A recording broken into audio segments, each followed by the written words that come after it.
My family made me pay $70,000 to save their home, but when I bought them a new car, they insulted me and revealed I'm not the biological daughter. Then I discovered the secret $150K inheritance and destroyed them. I'm 28 years old. I work in finance, and honestly, I need to get this story off my chest because what happened a few months ago literally changed my entire life and the way I see my family. I guess I should start from the beginning. Or, I mean, from the call that started everything. But for you to understand why all of this affected me so much, I need to tell you a bit about what my relationship with my family was like before everything exploded. I grew up in a pretty normal family, or at least that's what I thought. My mom, my dad Thomas, and my three siblings, Christina, who's the oldest, then me, then Marcus, and the youngest is Lily, who's 22 now. Christina was always like the perfect daughter, you know, the one everyone admired, though between us there was never that super close connection that sisters are supposed to have. Marcus was always the spoiled one, the boy of the house, and Lily was the baby. I was like the middle one, who went unnoticed, worked hard, got good grades, but was never the star of anything. The only person I always felt really connected to was my grandma, my dad's mom. She was my rock, my confidant, the only one who seemed to really see me for who I was. So, like 8 months ago, on a Tuesday night, you remember it perfectly because I was reviewing some work reports, my mom called me crying, like inconsolable, and I immediately thought something horrible had happened, that someone had died or something. She said, "Jordan, I need you to come home now. Please. It's urgent." I drove like crazy the 2 hours from my apartment to my parents' house, with my heart in my throat the whole way.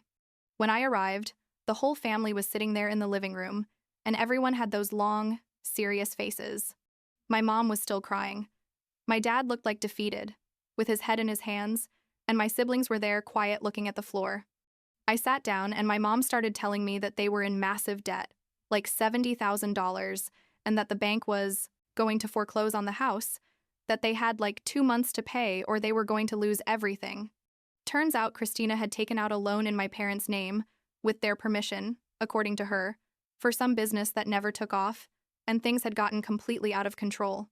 I just sat there processing all this information, and the truth is, I felt bad for them. I mean, they were my family, right? My mom took my hand and said, "You've always been so responsible with money, so careful. Is there any way you could help us?" And I knew exactly what she meant. I had been saving religiously since I started working like 7 years ago, lived below my means, invested everything I could, and yes, I had considerable savings. I wasn't a millionaire or anything like that, but I had a good cushion. I told them I'd think about it, that I needed to review my finances and see what I could do. I spent that whole night awake doing calculations, seeing what it would mean for me to take out $70,000 from my savings. It was basically everything I had accumulated in years of hard work and sacrifice. But I kept thinking about my mom crying, about my dad devastated, about them losing the house where I grew up. In the end, I decided to do it. I called my mom the next day and told her I would pay off the entire debt. The reaction was as expected, everyone crying with happiness, thanking me 1,000 times, telling me I was their savior, their hero, that they would never forget what I was doing for them. My dad hugged me and told me I was the best daughter he could ask for, that he was so proud of me. Christina even sent me a long message thanking me and saying she would make it up to me somehow. I processed all the papers, transferred the money, and within 2 weeks, the debt was settled and the house was safe. The first few weeks after that were nice. Honestly. My family called me often, invited me to dinner, told me how grateful they were, but then, I don't know, like after a month and a half things started to change. The calls became less frequent, the dinner invitations stopped, and when I contacted them, like they were always busy, or they'd respond with short messages. It wasn't anything obvious, but I noticed it. That subtle change in energy. I decided I wanted to do something special for my parents, like an additional gesture. You know, I had been seeing that their car, an old 2009 sedan, was literally falling apart, and I thought, you know what? I'm going to buy them a new car. I worked overtime for like 2 months, saved everything I could, and finally put together enough for the down payment on a new crossover SUV. Nothing super luxurious, but definitely much better than what they had. I did all the paperwork in secret because I wanted it to be a surprise, like show up with the car and see their happy faces. I called my mom and told her I wanted to visit for dinner, that I had something to tell them. She said yes. But like without emotion, as if I was asking her for a favor. Anyway, the following Saturday, I drove to their house in the new car, which I left parked on the street so they wouldn't see it yet, with this huge excitement, imagining their reaction. When I entered the house, the atmosphere was weird. Everyone was there. Christina with her husband, Marcus with his girlfriend, Lily, and my parents. But nobody really got up to greet me. My mom said, "Oh, you're here, dinner's almost ready," and continued with what she was doing. I sat in the living room and Christina looked at me and said, "Did you bring something, or are you just coming to eat for free, like always?" And I was like, "Excuse me? Like always?" If I had literally just saved their house like 3 months ago, dinner was uncomfortable. Like you have no idea. Marcus started talking about how he needed money for some investment and threw me a look like expecting me to offer to help him. Christina mentioned she was thinking about remodeling her house and how nice that some people had so much extra money. And I was sitting there thinking, seriously? Are you really doing this? My dad wasn't saying anything, just eating in silence, and my mom was like changing the subject every time I tried to speak. At one point, I mentioned something about my work, and Christina literally laughed and said, "Oh yes, Jordan and her very important job, as if you're the only one who works hard here." And Marcus added, "Yeah, it's easy to save money when you have no social life and don't spend on anything fun." Lily was quiet, looking at her plate, and I could feel the anger growing inside me, but I held back because I was still thinking about the car surprise, that maybe that would change the mood. After dinner, I told them I had something to show them outside. Everyone came out like reluctantly, and when they saw the new car in the driveway, he had moved it while they were eating. My mom asked, "Did you buy a new car?" And I said yes, but it's not for me. It's for you, for Dad, and you. The silence that followed was so heavy, I could have cut it with a knife. My mom looked at the car, then looked at me, and said, "And we're supposed to be grateful? You've done enough. We don't need your charity." And I just stood there processing what she had just said.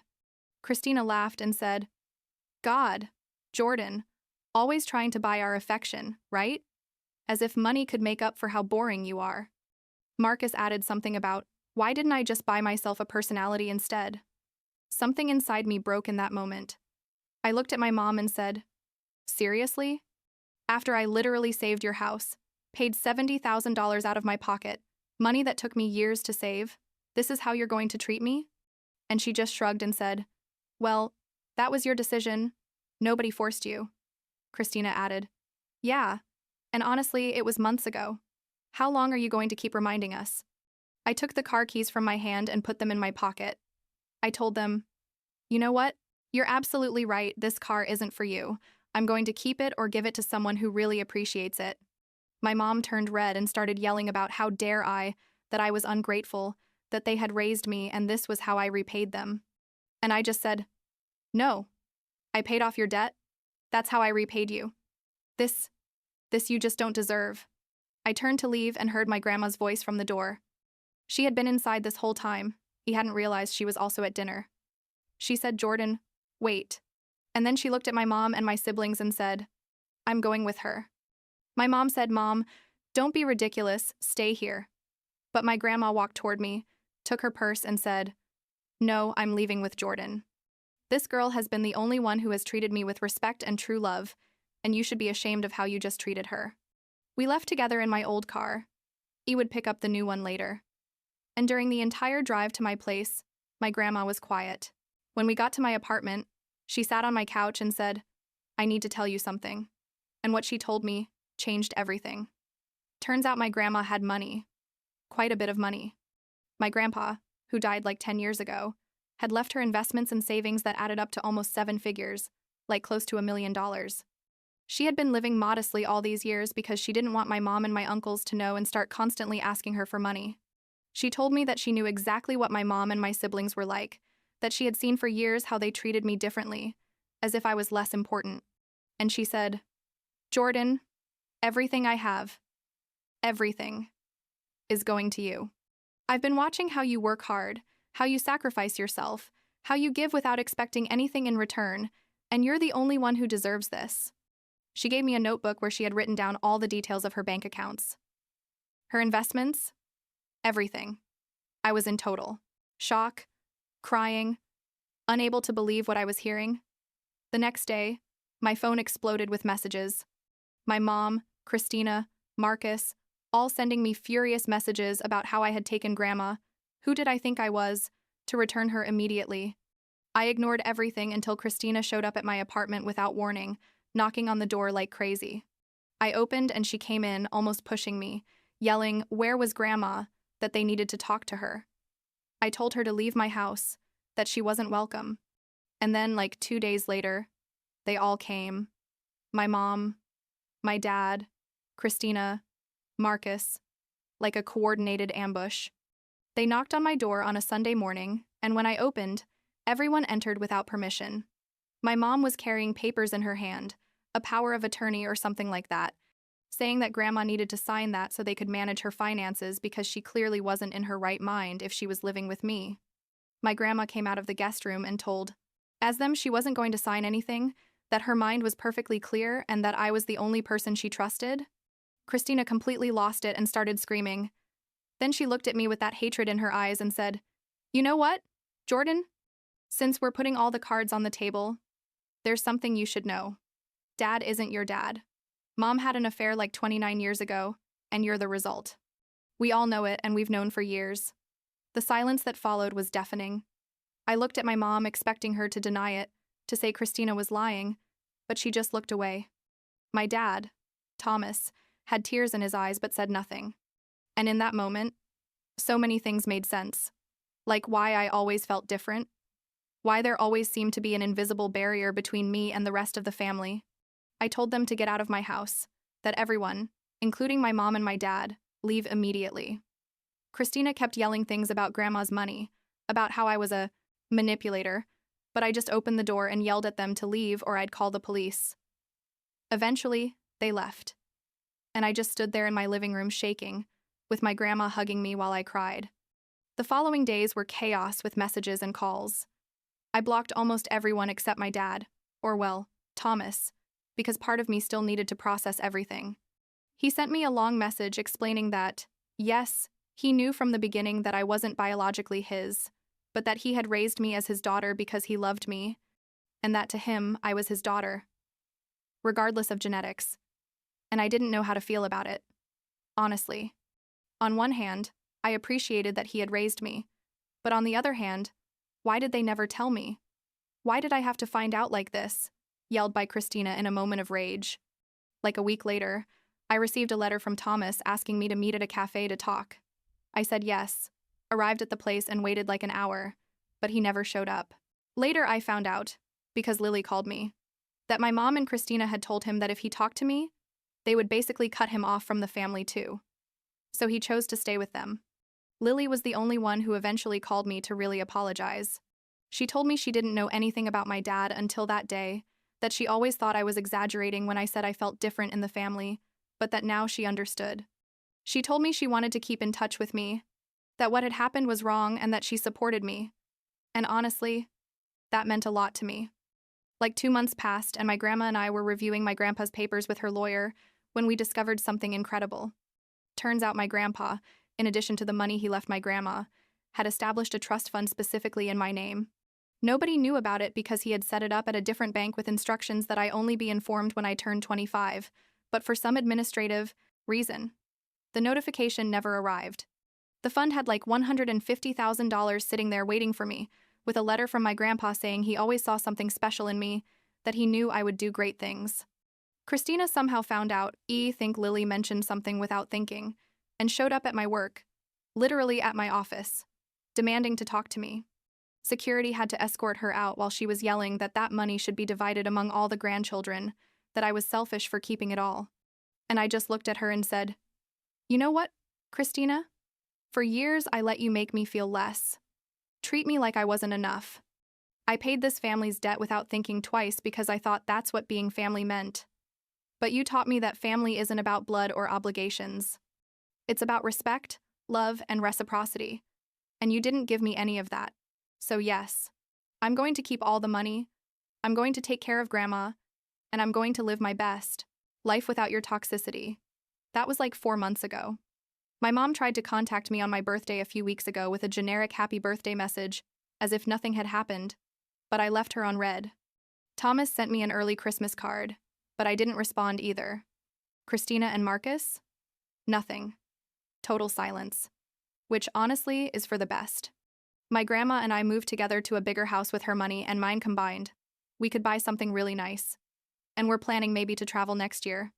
Do all those things she always wanted to do but never could. Lily comes to visit us every 2 weeks and we're building a real relationship as sisters, without all the family drama in the background. The new car? I sold it and used the money for the new house. I didn't need that reminder of what happened. And you know what's crazy? I don't miss my family. I thought I would. I thought I'd feel guilty or sad. But all I feel is liberation. It's like they took off the weight from me that I didn't even know I was carrying. Sometimes I wonder if I did the right thing, if I should have tried to fix things somehow. But then I remember how they treated me that day. How Christina used the most painful secret of my life as a weapon.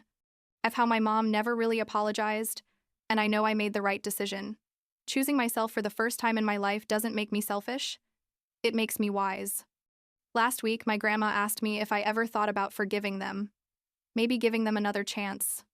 I told her I didn't know, that maybe someday, but that for now, I needed to protect my peace of mind and my heart.